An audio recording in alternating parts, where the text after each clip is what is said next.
Assalamualaikum warahmatullahi wabarakatuh.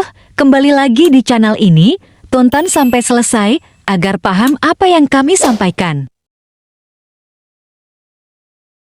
Sahabat Info Islam, kami akan memberitahu siapa sih manusia pertama yang dibangkitkan dan dipanggil pada hari kiamat. Jika kamu belum tahu, maka harus tahu hehe.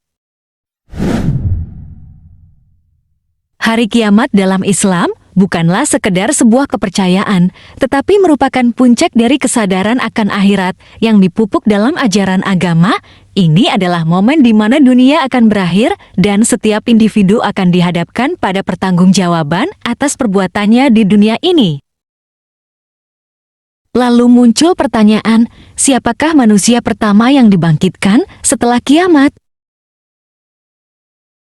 Setelah peristiwa hari kiamat terjadi, maka berlangsunglah hari kebangkitan, yakni hari di mana setiap manusia yang telah mati dibangkitkan dari kuburnya untuk kemudian dipertimbangkan amal perbuatannya selama hidup di dunia.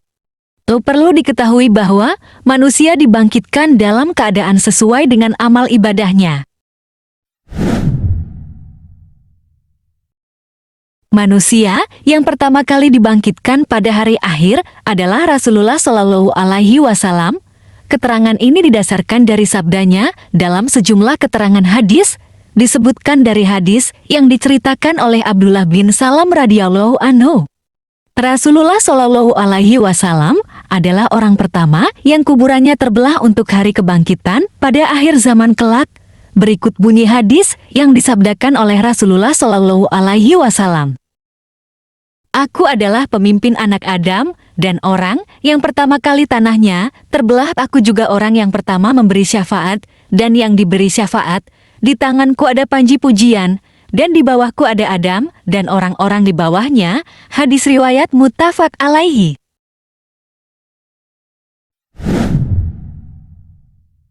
Dalam riwayat lainnya, melansir buku Dahsyatnya Hari Kiamat oleh Ibnu Katsir dari Abu Sa'id Al-Khudri radhiyallahu anhu yang pernah mengutip sabda Rasulullah Shallallahu Alaihi Wasallam pernah menyebutkan hal serupa.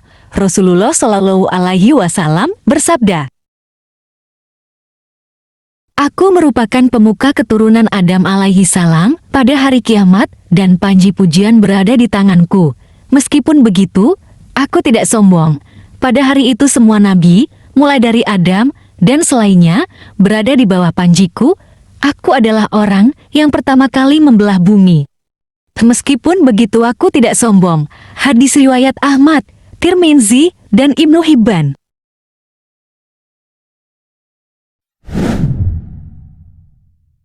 Keadaan Rasulullah Shallallahu Alaihi Wasallam dibangkitkan.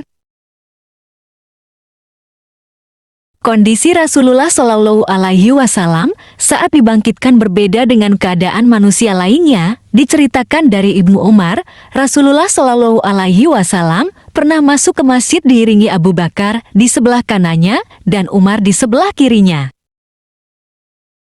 Rasulullah Shallallahu Alaihi Wasallam bertelekan kepada keduanya seraya berkata, "Beginilah kita dibangkitkan pada hari kiamat." Dengan kata lain, Rasulullah Shallallahu Alaihi Wasallam ditemani oleh kedua sahabatnya saat dibangkitkan kelak. Di samping itu, dijelaskan dalam hadis lain bahwa Rasulullah Shallallahu Alaihi Wasallam dibangkitkan dari kubur bersama 70.000 malaikat yang menghormatinya. Para malaikat tersebut senantiasa menemani makam Rasulullah Shallallahu Alaihi Wasallam hingga bersholawat kepadanya. Ka'ab al-Ahbar berkata, setiap fajar terbit, 70 malaikat turun hingga meliputi pemakaman. Mereka memukulkan sayap-sayapnya dan bersholawat kepada Nabi Muhammad Sallallahu Alaihi Wasallam sampai ketika sore tiba. Mereka pun naik dan turunlah jumlah seperti itu lalu melakukan sebagaimana yang mereka kerjakan sampai ketika tanah terbelah. Rasulullah Sallallahu Alaihi Wasallam keluar bersama 70.000 malaikat yang menghormati beliau. Perbedaan kondisi lainnya dari Rasulullah Shallallahu Alaihi Wasallam sebagai manusia yang pertama kali dibangkitkan pada hari akhir adalah saat seluruh manusia berkumpul di padang mahsyar. Dikabarkan dalam hadis dari Yusuf bin Said, seluruh manusia dikumpulkan dalam keadaan berjalan kaki. Sementara Rasulullah Shallallahu Alaihi Wasallam dibangkitkan dalam keadaan mengendarai burak. Sebagai informasi, menurut bukti-bukti riwayat hadis, burak merupakan sejenis hewan berwarna putih yang memiliki sayap di kedua pahanya sekaligus hewan yang ditunggangi Rasulullah Shallallahu Alaihi Wasallam saat perjalanan Isra Mi'raj. Ukuran tubuhnya lebih besar daripada keledai, namun lebih kecil dari begal atau kuda. Hadis riwayat lain dari Salabi juga menjelaskan karakteristik burak yang dinukil dari Ibnu Abbas radhiyallahu anhu. Ia berkata, dia burak memiliki pipi seperti pipi manusia, tubuhnya seperti tubuh kuda, kaki-kakinya seperti kaki unta, kuku serta ekornya seperti kuku dan ekor sapi betina. Dan dadanya seperti sebongkah batu mulia berwarna merah. Kecepatan hewan ini bahkan tidak dapat dijangkau oleh akal manusia. Dikabarkan, langkah burak saja sejauh mata memandang dalam makna denotatif. Artinya, burak menjejakkan kaki pada setiap titik terjauh yang dilihatnya. Sekian, semoga bermanfaat. Sampai jumpa di info menarik dan bermanfaat selanjutnya.